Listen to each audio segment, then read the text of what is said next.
नमस्कार। इस वीडियो में हम लोग पार्ट 3 में दो नए मुद्दों पर चर्चा करेंगे। पिछले जो दो वीडियो थे उस पर हमने केस का फैक्ट और दो बिंदुओं पर चर्चा किया था और उस पर सुप्रीम कोर्ट का क्या निर्णय था इस पर हमने जाना। इस वीडियो में हम दो और नए बिंदुओं पर चर्चा करेंगे, दो नए मुद्दों पर चर्चा करेंगे। ये जो मुद्दे हैं ये संविधान संशोधन अधिनियम 102 से संबंधित हैं और आपको पता ही है कि संविधान संशोधन के द्वारा 102 के द्वारा कुछ प्रावधान संविधान में जोड़े गए, जैसे कि अनुच्छेद 338B और 342A जोड़ा गया।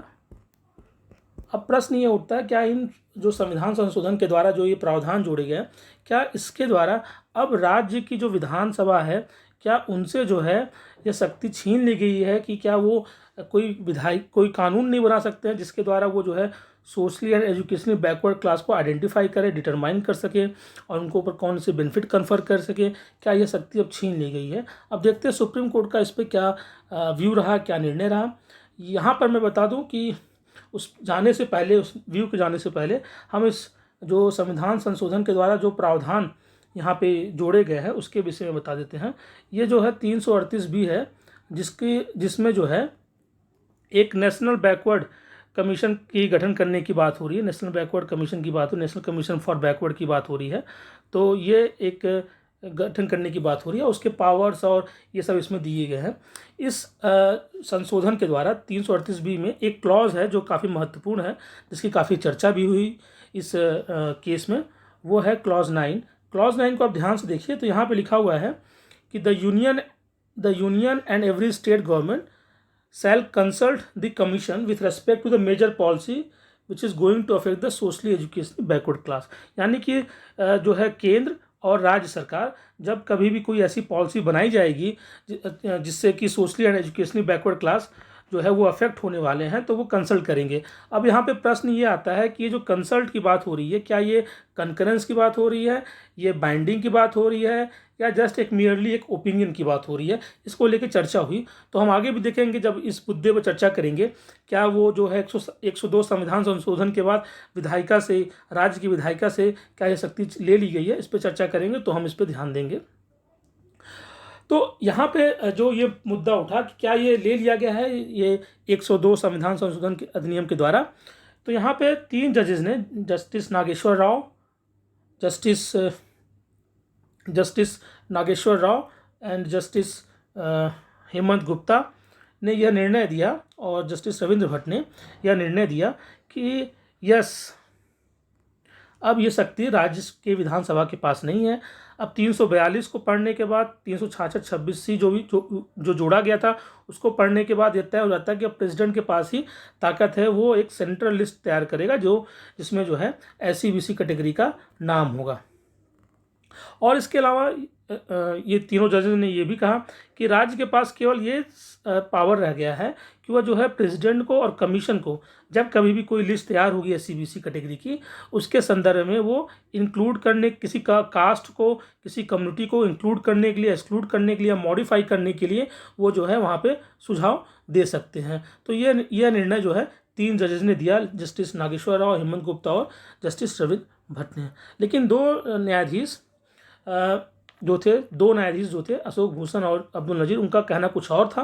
उनका कहना था कि यहाँ पे एक हारमोनियस कंस्ट्रक्शन की ज़रूरत है। जब कभी भी कोई जो है एम्बिगुटी आती है तो वहाँ पे आवश्यकता है कि हम जो है हारमोनियस कंस्ट्रक्शन का प्रयोग करें। तो एम्बिगुटी की स्थिति में हमें हारमोनियस कंस्ट्रक्शन का इस्तेमाल करना चाहिए और हमें जानना चाहिए कि इंटेंशन क्या है लेजिस्लेचर का। और इंटेंशन कैसे जान सकते हैं? जो पार्लियामेंट की कमेटी है, जो पार्लियामेंट में डिस्कशन हुआ है उसके थ्रू जा सकते हैं। और हमें जो है लिटरल रूल को अवॉइड करना चाहिए और एक पर्पसिव और ऑब्जेक्टिव इंटरप्रिटेशन करना चाहिए।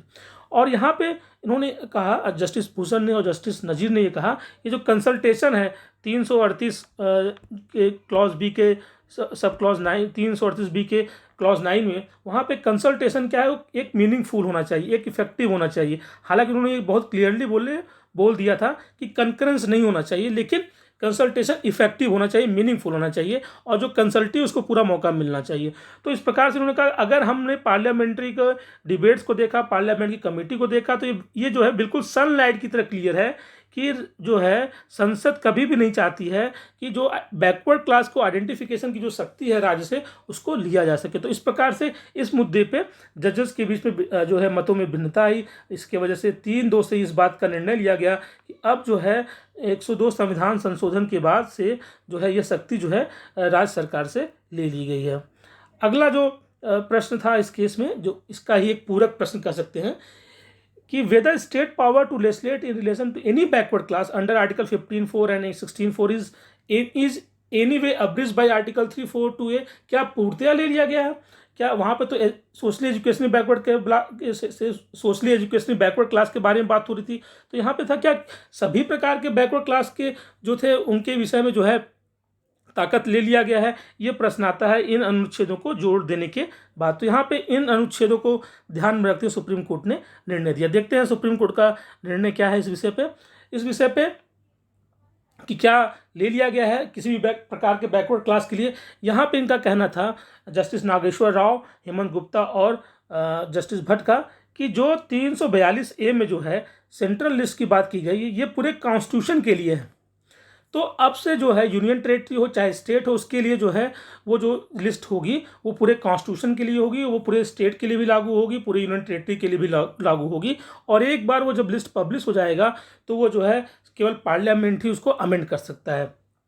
अब क्या शक्ति रह गई राज्य सरकार के पास, क्योंकि अब तो जो लिस्ट होगी जो है उसी लिस्ट के अकॉर्डिंग जो है संविधान में जो है उनको जो है लाभ मिलेगा, रिलैक्सेशन मिलेगा, रिजर्वेशन मिलेगा।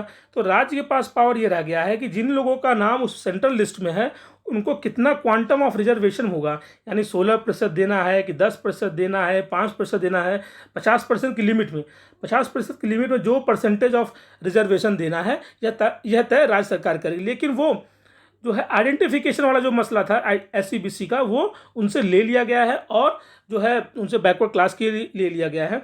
अब प्रश्न ये आता है कि क्या ये जो एग्जिस्टिंग SCBC कैटेगरी है उनके बारे में क्या कहना है। तो उनका कहना था जो पहले से SCBC चले आ रहे हैं वो SCBC अभी भी चलते रहेंगे जब तक कि 338B के अनुच्छेद के अंतर्गत एक नए बैकवर्ड क्लास का गठन नहीं होता है और वो बैकवर्ड क्लास प्रेसिडेंट को अपनी रिपोर्ट नहीं देते और प्रेसिडेंट जो है एक लिस्ट पब्लिश नहीं करता है, तब तक ये जो है SCBC कैटेगरी जैसे ही था वैसा ही चलता रहेगा। हालांकि इस मुद्दे पे भी जस्टिस भूषण, जस्टिस अब्दुल नज़ीर का कहना था, डिफरेंट ओपिनियन था। उनका कहना था ये सेंट्रल लिस्ट तैयार होगी, ये सेंट्रल लिस्ट केवल जो है सेंट्रल गवर्नमेंट के सर्विसेज के लिए या सेंट्रल गवर्नमेंट के जो ऑर्गेनाइजेशंस हैं वो सेंट्रल गवर्नमेंट के जो ऑर्गेनाइजेशंस हैं उनके ऊपर ही लागू होगी।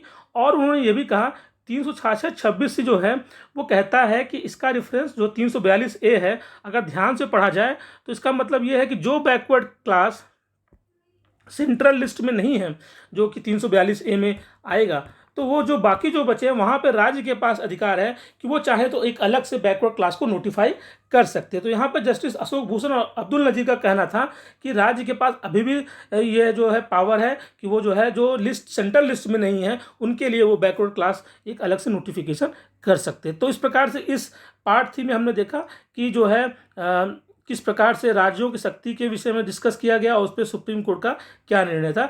आगे जो अंतिम कड़ी है पार्ट 4 उसमें हम डिस्कस करेंगे इस अमेंडमेंट 102 की कॉन्स्टिट्यूशनलिटी और फाइनली सुप्रीम कोर्ट ने क्या कहा इस निर्णय में जो रिजर्वेशन दिया गया था, कौन कौन से रिजर्वेशन के प्रावधानों को अनकॉन्स्टिट्यूशनल डिक्लेयर किया जो कि महाराष्ट्र SCBC एक्ट में थे। So thank you all for seeing this video. If you have liked please give me a thumbs up. Thank you.